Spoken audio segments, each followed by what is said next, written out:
अपने नाज़रीन को बताएं कि इस्लामाबाद पुलिस ने पीटीआई के एहतजाज से निमटने की हिकमत अमली तैयार कर ली है। 40,000 आंसू गैस और 2,000 टीयर गैस शेल्स खरीदने का फैसला किया गया है, जबकि 2,500 बंदूकों के साथ 50,000 रबड़ की गोलियां भी मंगवाई जाएंगी। इसे बात करेंगे डॉन न्यूज़ के नुमाइंदे शकील करार। शकील करार, इस हवाले से खत लिखा गया है, मजीद क्या तफसीलात बताएंगे आप?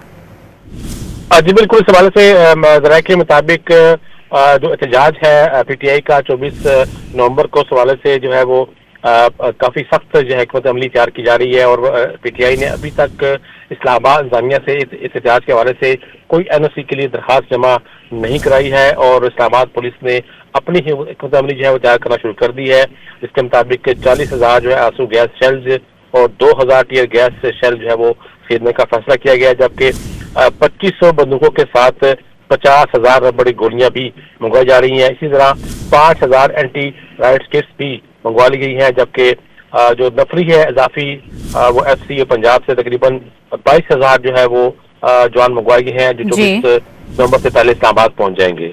बहुत शुक्रिया आपका तफसीलात से आगाह करने के लिए।